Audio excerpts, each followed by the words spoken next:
Today we're going to study several subjects.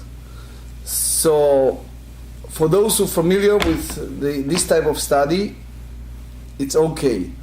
Those who are not familiar, in some way, I would like to compare it to my teaching of world culture. I'm teaching now a course at the college. It's called World Culture 2.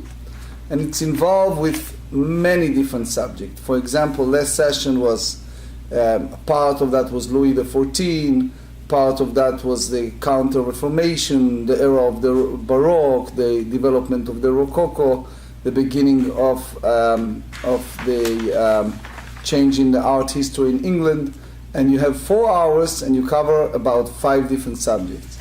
So if you're not so familiar with that, you get confused. Why I'm saying it by analogy, the havdil, I try to make it for this purpose. We will start with the subject of making vow, or someone who commit himself to something, which is very much connected to this week Torah portion of Matot, which speak about commitment that a person take upon himself, and there is difference for sure between someone who she lives, for example, by her house of the parents versus a married woman versus a widow or divorcee, etc. So different category, a person accepted upon himself some prohibition or ask for others, so all these laws or vows.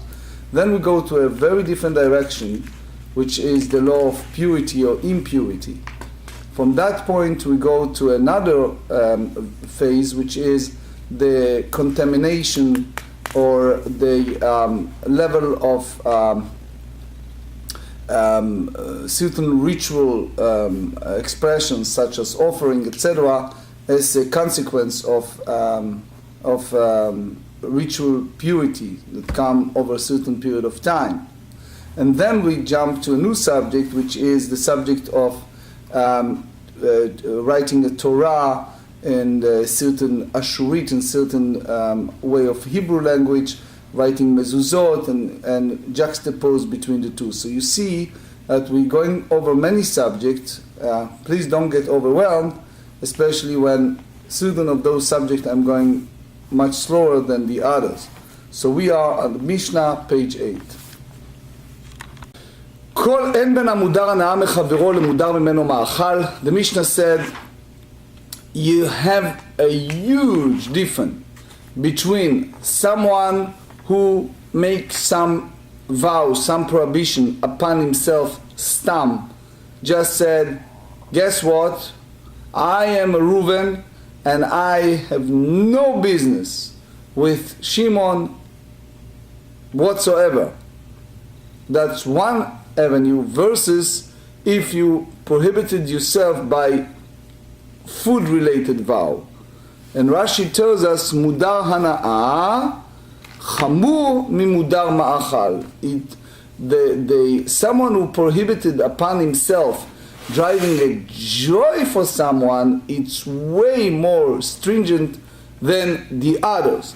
The Gemara in Tractate Nedarim, page 33, elaborate on that and said that any type of hana'ah, of dreaming of joy or benefit, shemevi'ah lidei machal, that brings upon some benefit from it, אלא דריסת הרגל וכלים שעושה בהם אוכל נפש, except setting food on his property and using utensils with which people do not prepare food. So, you know the famous joke, they have 2 Jews and 5 opinions, and you have one Jew in the empty island, and he built 2 synagogues, and one of them, he said, I'll never step in. That's the reason why I'm building 2. It's a well-known story. So here the idea is that someone said, I take a vow, not derive anything from that fellow property, or using utensil with which people do not prepare food. So that's called ochel nefesh. So now the Gemara elaborated and said, ha le'inyan kelim sheosim bahen ochel nefesh. But if you talk about certain utensils that used by people to make a prepare food, ze v'ze shavim. So the one that prohibited from all benefit and one that a person prohibited himself just for food, they are equal in their deen. Then the Gemara said, how about drisat haregel? Again, you said, I'm not setting foot in his property. So what does that mean? So the Gemara said, halo kap de inche. So Rashi tells us, what does that mean? Halo kap de inche. Ve'amay asur b'mudar hana'ah. People don't care. People. Okay, I know that there are some. We have a neighbor that very unbelievable strict over trespassing their property. So I never did it, but sometimes my guests, instead of going all like Panama Canal to reach my home, they try to cross to his domain.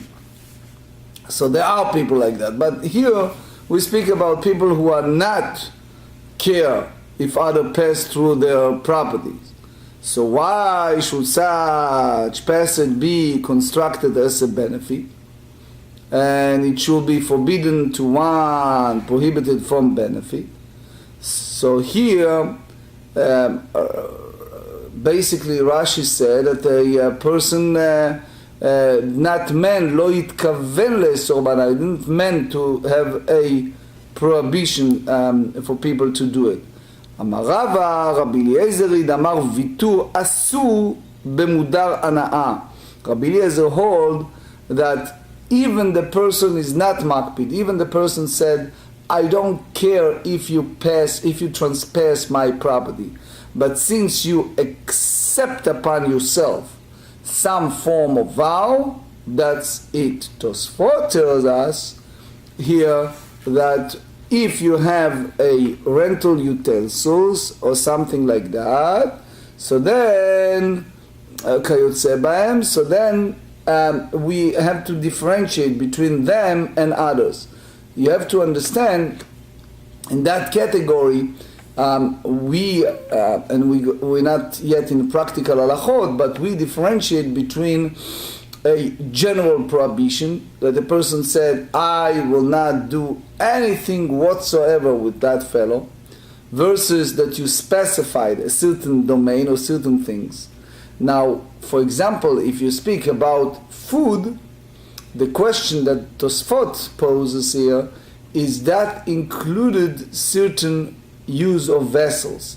When you're saying food, you meant to say food product that come out of his domain, or you include by that a vessels, preparations of vessels, using vessels, etc. Now the next Mishnah dealing with act of nedarim and nedavot. We all know that before Yom Kippur, we have this famous declaration of Kol Nidrei that we said 3 times. And we said Kol Nidrei, Ve'esarei, all type of form of vows and commitments, etc., etc. All of them, what we said, Nidran or Nidrei. So we said every form of declaration we made, it's total annul. And some nuschaot of the Machzorim, we even said that everything that, not just from last year to this time, but even from this Yom Kippur to the following one.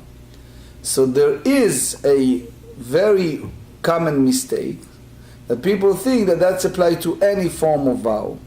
It is incorrect thought.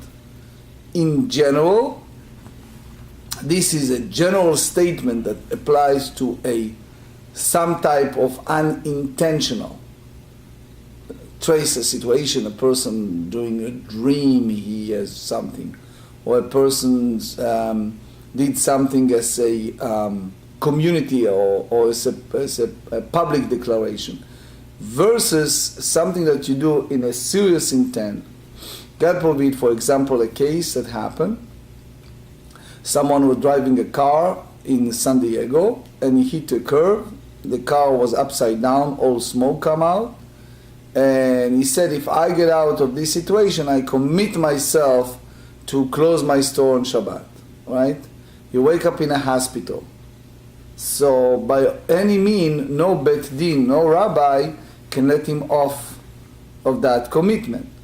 Sometimes a person commit himself to something that he, for example, financially cannot stand, cannot take certain commitments.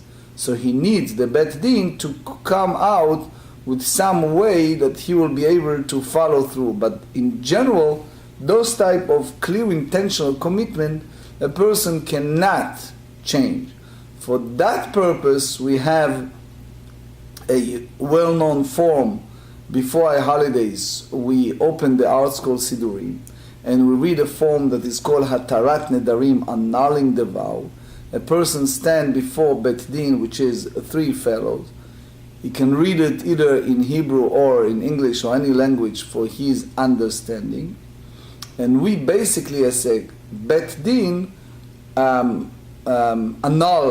abrogated his commitments.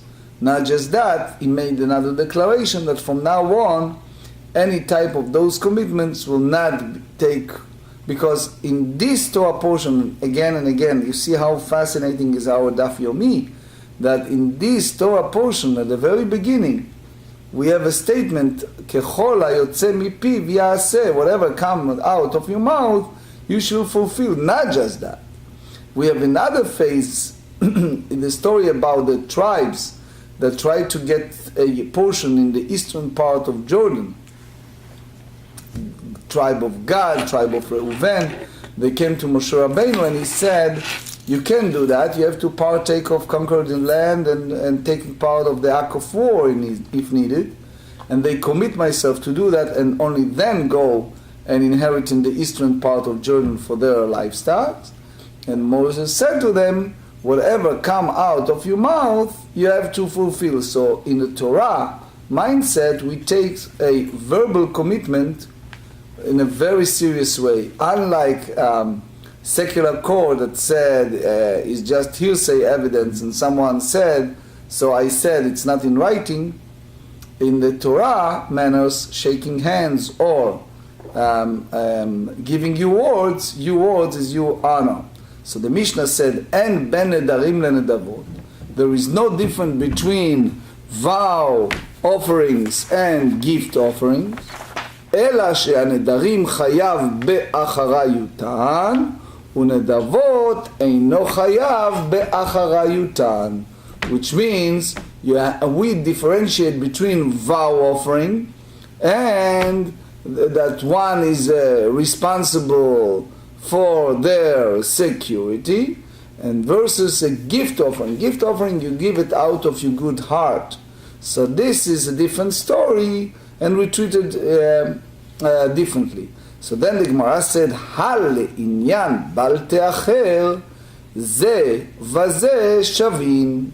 So what is the concept of bal te'acher? For some of you are familiar, but those who are not so let's just make sure, just in a moment, to make sure that we all understand. We know that we have 3 festivals: Pesach, Shavuot, and Sukkot. A person, for example, is a pilgrim. He goes to the temple in Jerusalem on Pesach, and he commits himself to give a certain offering. But for all kind of reasons, he cannot follow through immediately. For example, he needs to go back to collect the fund and or purchase whatever needed and bring it there. So there is a concept that called bal te'acher, which is, in our modern days, we call it give him a credit. You have some times that the creditor gives you 60 days, 30 days, 90 days, whatever it is, they give you time frame that if you pass the grace period, you start getting interest and you start paying an extra amount. on that time, it was a time frame that we derive, meaning the oral Torah derived from the written Torah, that's saying that if it passed the 3 festivals, which means if it was Passover this year, and a person who cross over the following festival of Shavuot, the following festival of Sukkot, and now is the next Passover, and he is not bringing forward his vow, he is in violation. That's called lo te'acher. You should not postpone it. So, for example, if it was a festival of Sukkot, a person have only about a half a year to follow his commitment. So now we ask a question, since we differentiate between 2 different acts of giving. One it's called a vow, the other one it's a gift offering. We ask, so how about the Torah prohibition of bal tehacher? The Torah tells us at the end of Parashat Ki Teitzeh that lo teacher leshalmo, you should not be late in payment. Ha'linyan bal teacher ze veze shavim, they are identical. So, meaning you cannot delay the giving of their sacrifice. Nanatam, we learn in the Mishnah. Ha'ezeu neder. Give us an example of a vow. Ha'omer harei alai ola. If one who says, I accept upon myself to bring an ola offering. Eizo hi nedava. Give me an example of a gift offering. Ha'omer harei zu ola. One who said that this is a burnt offering. Umar ben nedarim lenedavot. So what's the difference between the two? Between a voluntarily gift offering and vow of giving offering? נדרים מתו או נגנבו או עבדו, חייב באחריותם. נדבות מתו או נגנבו או עבדו, אינו חייב באחריותם. Obviously, if this is something that the persons make a vow, and all of a sudden it's gone, for example, the animal pass. Between the time you pointed the animals, and you said, I'm taking a vow to bringing this offering, and all of a sudden it passed, it's stolen, it's lost, you still have the vow to give. If it's a voluntarily act, which means if it's a gift offering, that's different. It's not a vow. Remember the vow? A person stuck in a car, right? Vow versus voluntarily gift offering. So if it was a situation that animal, for example, die or stolen or lost, you're not responsible to replace it. Menaha nemile, how do you know it? The Tanu Rabbanan, the rabbis teaches us, v'nirtza lo lechaper alav. The Torah tells us in the book of Leviticus, chapter 1, in regards to olah offering, that the owner of the sacrifice lean his hands on the animal's head, and then it's an atonement for his sin, and then he sacrificed the animal. So they said, and each shall be accepted for him to atone for him. So that's this source. Rabbi Shimon omer, et she'alav chayav b'achayuto, she'no alav chayav b'achayuto. Only the one that you are responsible for its security, that's the one we are speaking here. But if you're not responsible, which is the voluntarily gift offering, then you are not hold any responsibility. You do not need to replace that animal. My mashma. What do you derive from that? Amar Rabbi Yitzchak bar Rav Dimi, kevan de amar alai, keman de tain akat pei. If someone said, I accepted this upon myself, is the same as you accept any form of liability. They use here some type of analogy, metaphor. They said it's like you take this on your shoulder, meaning it's using something, you take the responsibility upon yourself, and then you are liable. Next subject, which is different, since we use the term ein ben in all these Mishnayot, So the next one is Ein ben Zav הרואה שתי ראיות לרואה שלוש. Some introduction. We speaks about, in a biblical term, about men that experience discharge. So we call it, even a semen is as a discharge, it's called Zav by the biblical term.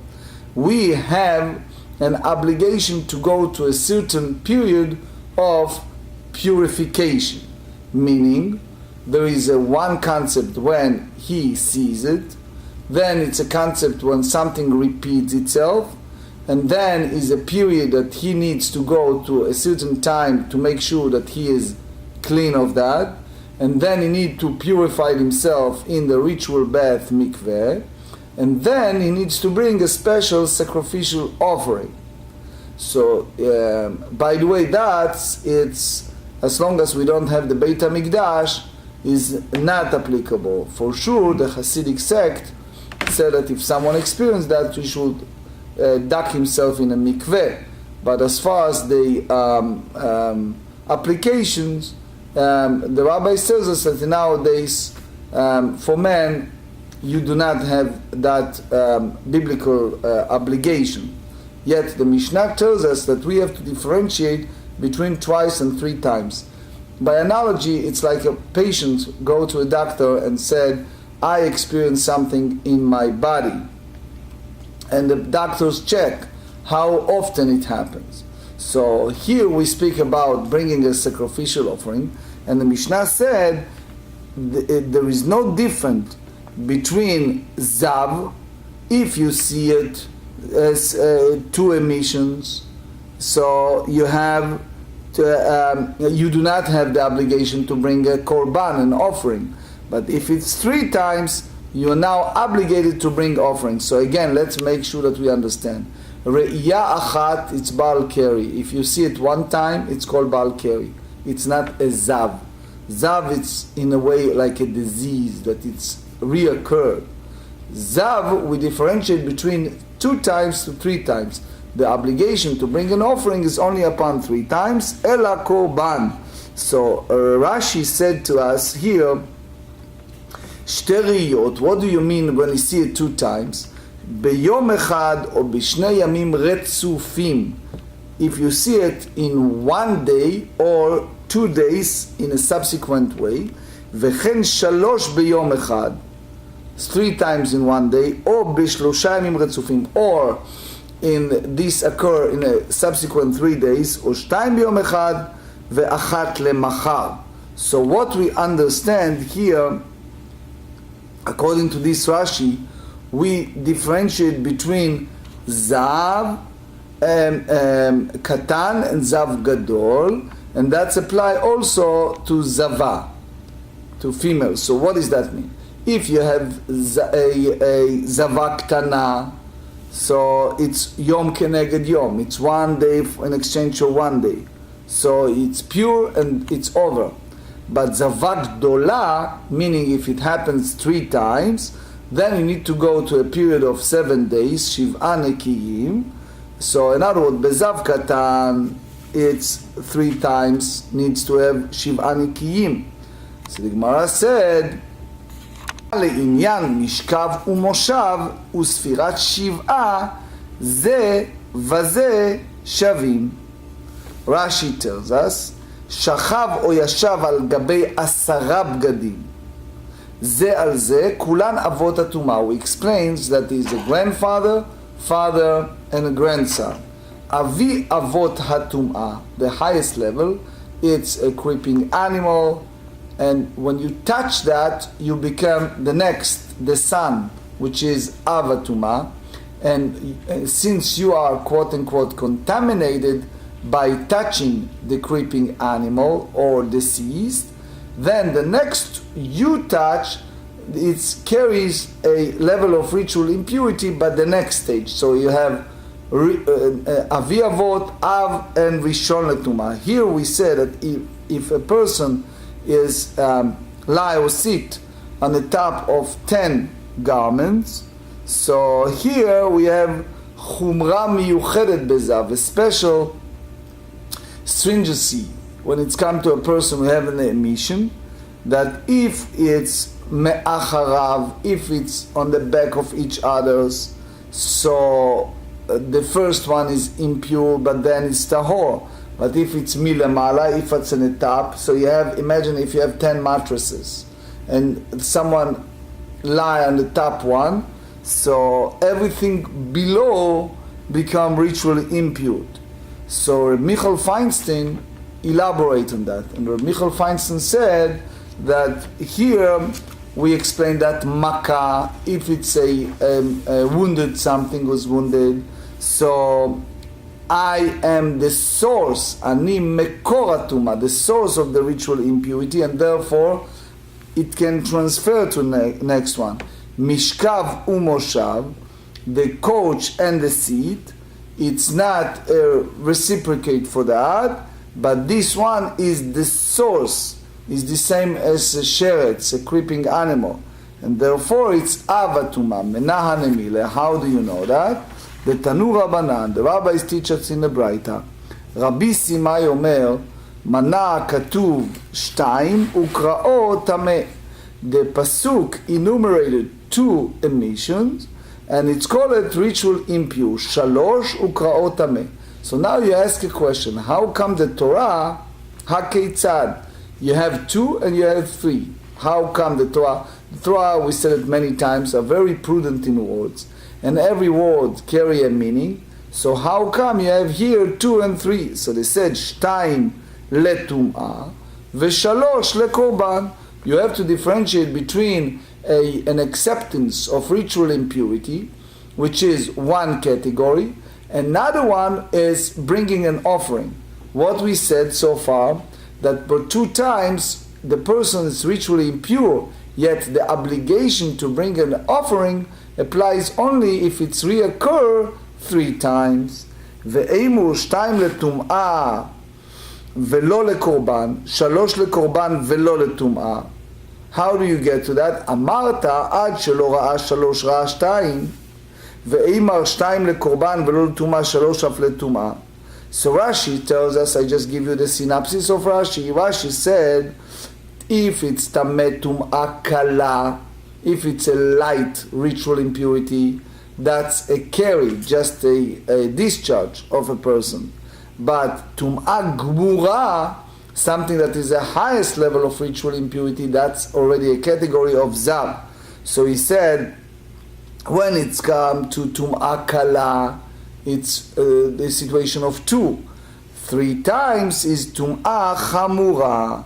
So therefore, tum'ah chamura, you need to bring an offering as a result. So the Gemara said, lo sal kadatach, this possibility should not enter into your mind. Why? Now we're going to challenge that from investigating certain words in the Torah. The Tanya v'chiper alav ha'kohen lifnei Hashem mizovo, mizovo meaning that the Kohen atoned for him from his emission. Remember the word from, quote unquote. מקצת זבין מביאים קורבן, ומקצת זבין אין מביאים קורבן. Some of those men who have discharged need to bring an offering, while others not. הכיצד? When does that happen? ראה 3 מביא 2. אינו מביא, ראה 3 מביא 2 אינו מביא, או אינו אלא ראה 2 מביא, ראה 3 אינו מביא. אמרת עד שלא ראה 3, ראה 2. So when it's come to the korban, it's written mizovo v'yitzrach de Rabbi Samai v'yitzrach mizovo. Why we need the 2 psukim? We can learn in one pasuk both points. So the im Rabbi Samai, that he said some of that it's offering, some of them not. Hava mina kikushian, that the tum'ah kala, a light tum'ah, light ritual impurity, it's different from the tum'ah chamura. Kamash malan mizovo. So that's the idea of the word from his emission, that we learn that it is a distinction between the 2 in regards to offering. 2 no, 3 yes. Ve'im mizovo lo yadinan kamariyot.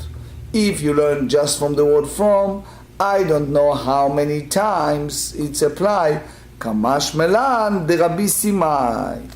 So you have one portion the Torah speaks about 2, Another portion of the Torah speaks about threes, and the difference is in regard to the offering.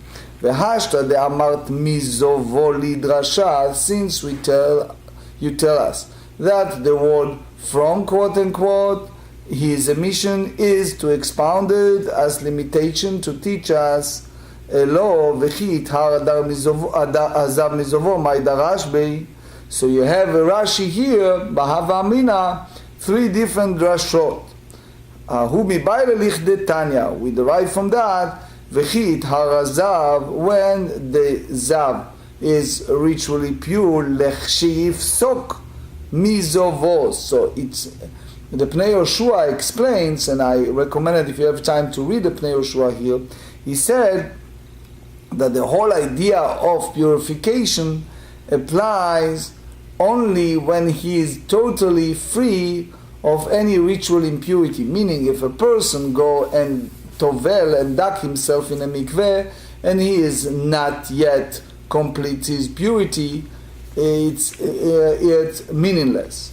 Such an example by derivative, if a woman, for example, have her period and then she is clean of that, and there's a certain time that she needs to wait, certain days, right? We count several days, and then when she's done with her counting of days, she can tovel, she can duck herself in a mikveh. So if it's before that time, which means if she not complete the counting of the days, the tvilah, it's meaningless. Why? Because for our understanding of the Torah, this act of discharge can appear. So we need to have that counting of time, otherwise the tvilah makes no sense, it's meaningless. Mizovo velo mizovo venig'o. מיזובו וספר, לימד על זב בעל שתי ראיות שטעון ספירת שבעה, which means you need the two parshiyot to tell us that he is mitaher me'echad velo me'acher. So it means sometimes you have miktzat zovo, you have portion that discharge. So you have the two reyot, the two times, and you have the sfirat sheva nekim, you have to count 7 days. So what we understand so far, we have three different drashot. You have number one, v'chi ithar, that is become ritually pure. So he needs to duck himself tvilah only after a period of shiv'a nekim, 7 days. Meaning he cannot duck himself as when it's a premature, when it's not ready, before the counting of the days.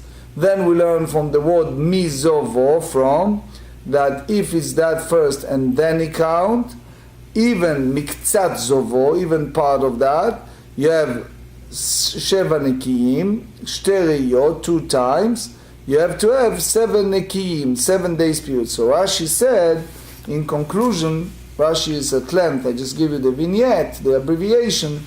He said that zav, zov, venega, it's 2 separate tum'ot, meaning a person can be tahor from being zav and not from the nega, and vice versa. So now we go to the third one, which means a person can be pure from one and not from the other. V'alo dinhu, we derive it in logical way. Im metame mishkav u'moshav lo yetaun sfirat shiva. So this is the third limud. So if you have miktzat ziva, if it's part of discharge, he see only twice, he still need the 7 nekiyim, the 7 days period. 8b, shomeret yom keneged yom tochuyach. Now we talk about women. So if a woman she observe a clean day for 1 day, and 2 days that she experienced a discharge will prove that it's not the case. So it means ואף אתה תתמע על זה שאף על פי שמטמא משכב ומושב לא יטעון ספירת שבעה, that even that carries the ritual impurity, the tum'ah of coach and seed, you need to go over 7 days period. תלמוד לומר מזובו וספר, מקצת זובו וספר, לימד על זב בעל שתי ראיות שטעון ספירת שבעה. So as a side note, the Rosh said in Avodah Zarah, he disputed the Rashash. if we derive from that also for utensils.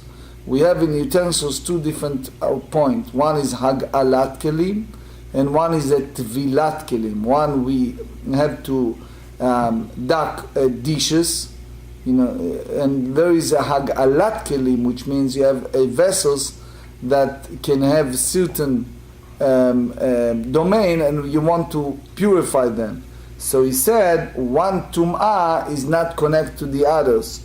So in other words, if you tovel one, it still can be the other one. So for example, you do tvilat kelim for dishes, and then you do pag-aaral. So it's a discussion, it's disputation. Can you do that or not? In other words, if you need to have pag-aaral first and then tvilah or not.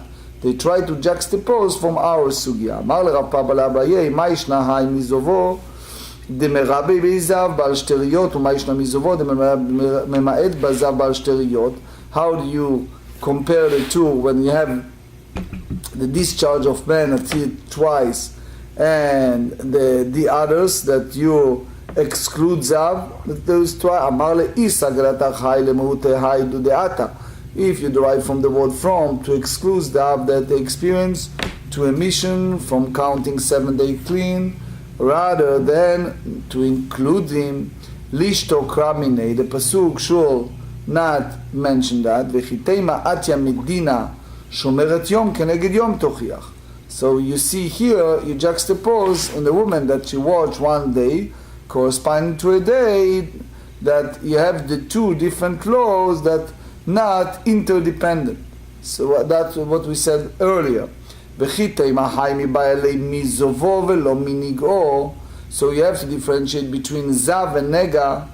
If that's the case, לכתוב תקרא, the pasuk should say וכי יטהר הזהב ולשתוק. מזובו למה לי? So why you need to go further to say from its emission? So you derive from that, limed al zav bal shteriyot. From this, we understood that zav that experienced two emissions, shetaun sfirat shiva, that he requires a count of 7 days clean. Ein ben metzorah. Now the next Mishnah, they speak about metzorah, a person that experienced a skin, dermatology of a condition of. Lucidly, we said that it's some type of leprosy, but it's called tzarat. So you have to have a Kohen that he look at that and he make a decision. What's the situation? So if the Kohen finds certain symptom, so he asks him to be in a state of isolation, like confinement. Go to a hospital. You see some patients that carry certain diseases and they put them in a separate room, and in order for even for doctors to enter the room, they need to wear gloves, they need to wear masks, they need to wear certain things. The person is in a state of confinement because it can be contaminated. Lehavdil here, they said en ben metzora muzgar lemtzora muchlat.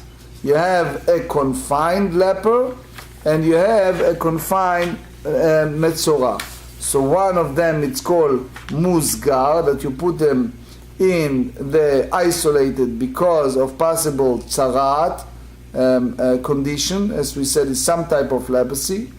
You have certain spot of the tzarat, a certain part of his body, yet his hair in the spot not turn white. So a certain condition, versus the one it's muchlat, that it's confirmed, it's total clear that by the Kohen that he is metzora, ela pri'ah, that letting his hair grow, uprima, and rounding his garment. Ein ben tahor mitoch hezger, the one who's pure from the state of confinement, letahor mitoch echlet, that one who's pure for the state of confirmation, ela tiglachat, except for the point of shaving his hair, uvet tziporim, that he needs to bring an offering of a bird. That's the Torah require to after his cure to bring in Leviticus 14, need to bring a bird Ha'li'inyan, Gemara said, Ha'li'inyan shiluach, the sending the leper out of the camp, of the city hall, vetumah, the ritual impurity, some erase that. Ze veze, both the confirmed and the confined leper are shavim, identical. So the Torah said, michutz, out the metzorah, you need to bring him out of shalosh machanot, of 3 cans, which means you have to take him out of the city walls. So you don't have a difference between muchlat, the confirmed, the confined, the muzgar. So, meaning when the metzorah, when the leper entered to the house, so everything turned to be ritually impure. Menanimile, how do you learn muzgar mi muchlat? The Tani Rabbi Shmuel bar Yitzchak kamei de Ravuna. Vetiharo hakohen mispachati vechibez bgadav. So this is written in regards to muzgar. And Rashi said, vetaher, it's past. You learn the din prima and priya. Tahor mi priya ufrima mi ikara. The whole idea of let him hair grow and rending his garment mi ikara, from original, from the initial way. Amar le Rava ela me'ataga beizav dichti vechibez bgadav vetaher. We said about the person that's ritually impure by constant discharge, so he launder his garment, immerse his garment, then he's pure. Hatam mai vetaher. What's the Torah meant when they use the word and he is being cleansed initially? Meikara ita ela ta'or me'ashta mitamek li cheres be'esed. Hesed is earthware that it's conveying ritual impure. Afal gav de adar chaze, even that ritual impurity, repeat, lo metameh lemafreya, is not retroactively become ritual impure. So we understand here that we have a differentiate between muzgar and muchlat. That if he entered to a house, everything turned to be ritually impure. So now imagine if the person is a tovel, he dug himself in a mikveh.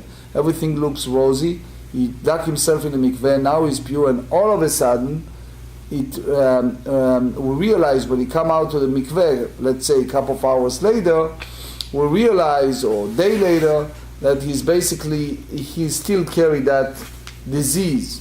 So the pasa negabao, that it's still you have some skin issue. So this is a retroactive understanding that that he wasn't ready to go to the mikveh. Anyway, if we said that since, listen carefully, at that period between ducking himself in a mikveh and later on finding that he wasn't ready in a state of his health of the skin, yet that period is considering that he was pure.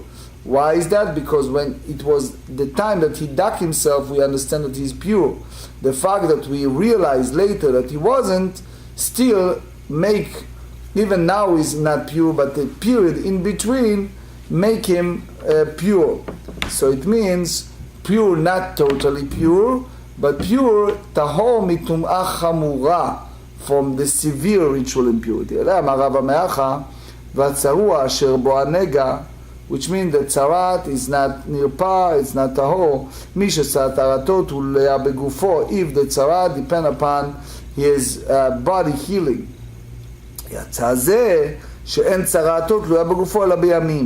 Because nega, it's staying as it is, but if it's past the time, become ritually impure.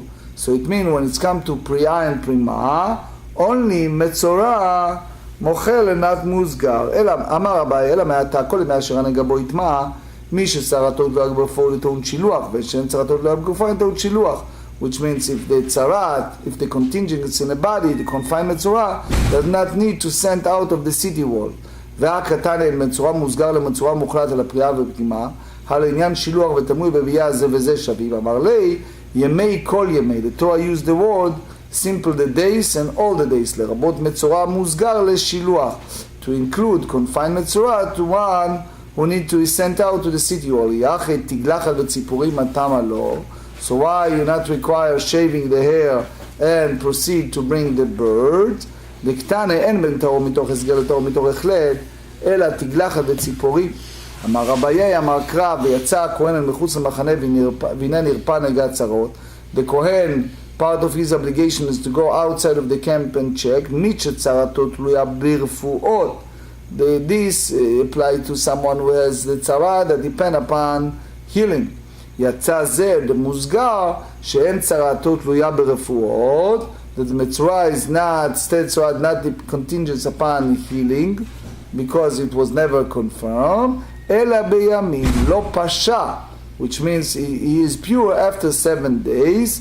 You have the din of tiglachat and tziporim. The next Mishnah said, Ein ben sfarim letfilin umezuzot. The dinim, there is no difference between the law regards to the book of scripture, which is Sefer Torah, and those pertaining to what? To tefillin and mezuzot.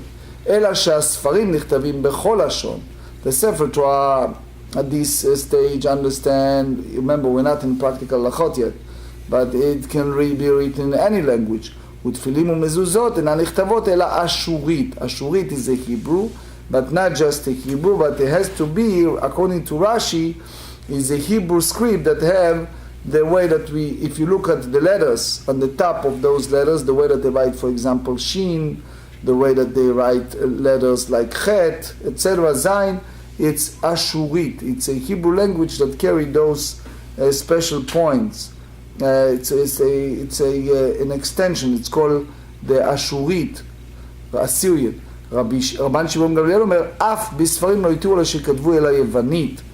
Even books of scripture, the sages did not permit to be written any foreign language other than Greek.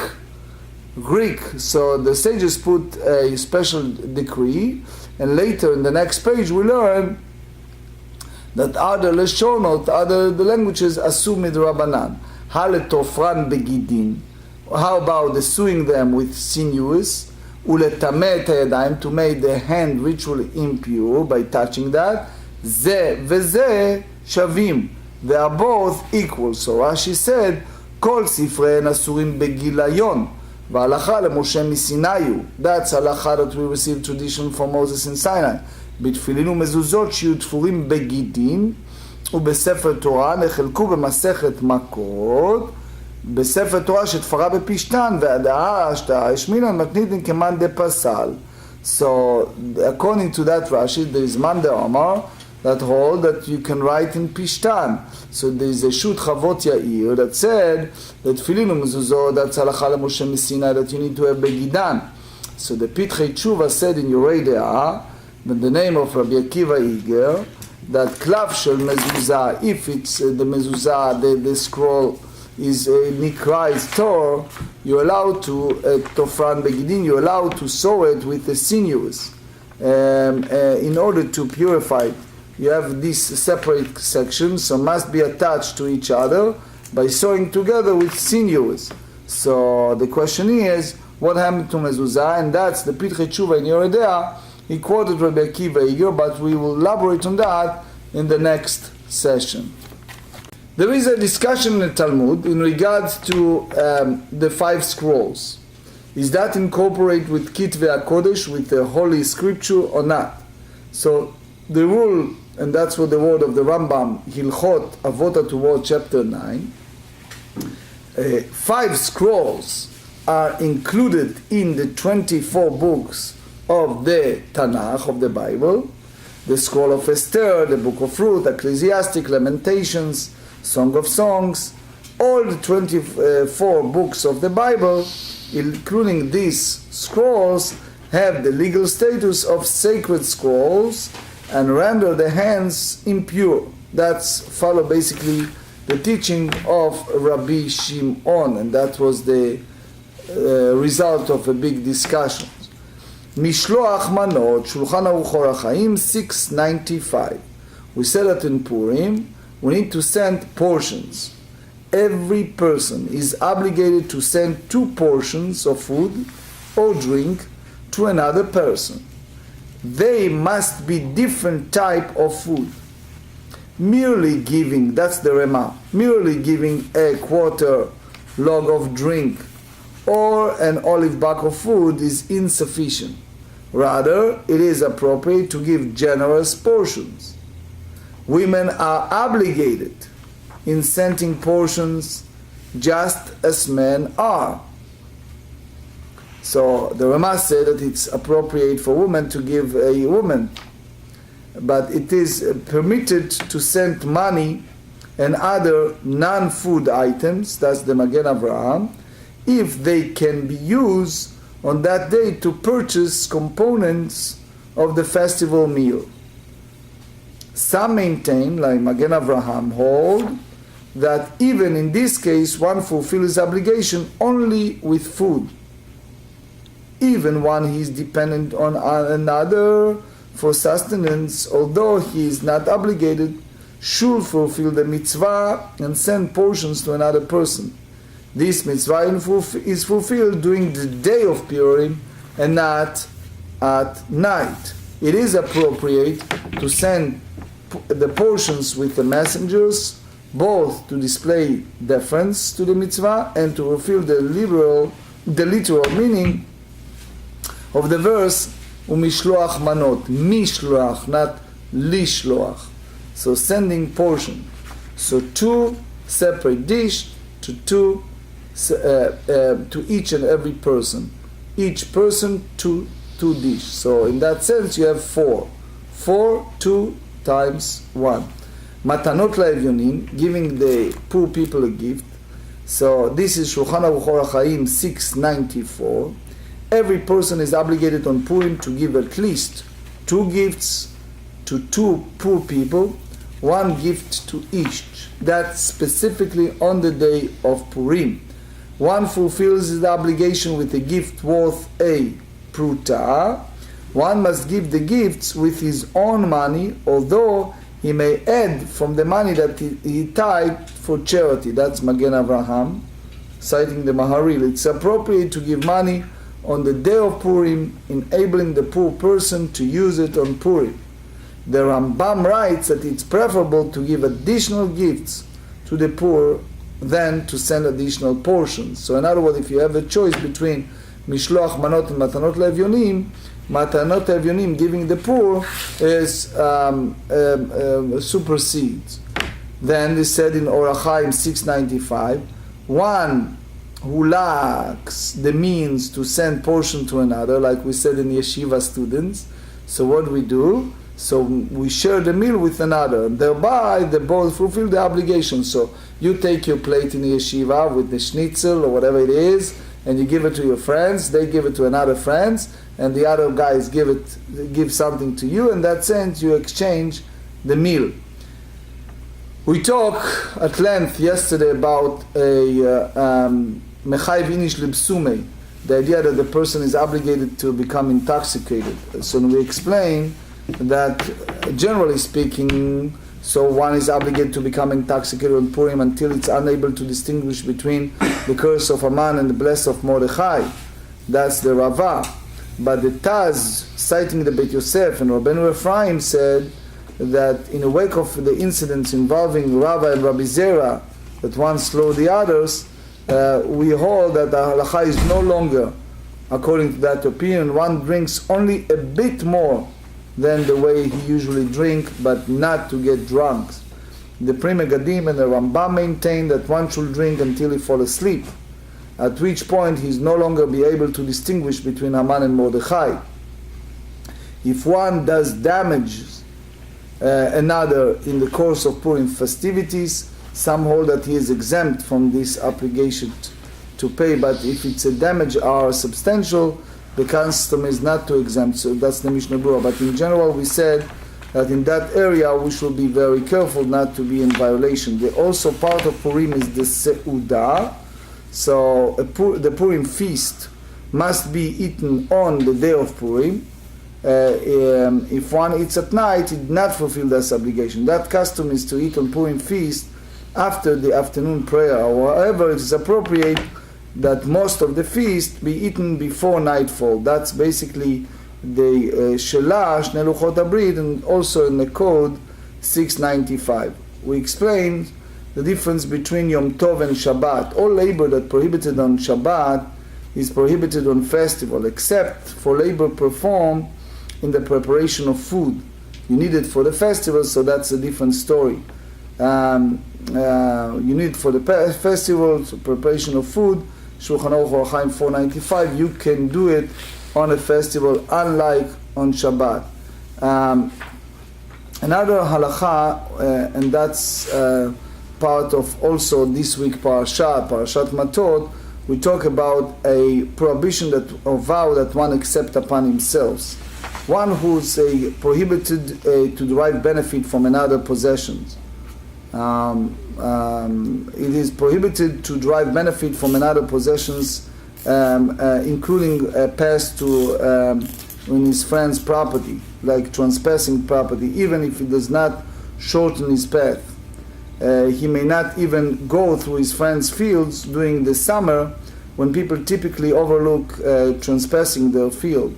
Likewise, he may not borrow any vessel from his friend, since he accepts upon himself that's prohibition. That's part of what we studied, the concept of Kol Nidre on Yom Kippur. If he is prohibited by vow from driving from another's food, it is prohibited to eat his food. If one said, benefit from your food is prohibited for me, he may not eat the food, however, he may use vessels used in preparation of the food. If he said, benefit that leads to food is prohibited for me, he may neither eat the food nor benefit from any vessel that is typically rented. So that's the code, Shulchan Aruch Yoredea 221. And we explained that in general there is a difference between nedarim and nedavot. There is a difference between vow offering and gift offering. If one designated an animal, for example at the time of the temple, for an offering by means of a vow, and the animal is lost or died, he is obligated to replace it. If one designates an animal as a gift offering, saying this is an offering as a gift, if the animal dies or lost, he is not obligated to replace it. So he said that it's all depend upon what the exact statement, and the one who elaborate on that is the Rambam in Hilchot Maaseh HaKorbanot, chapter 14.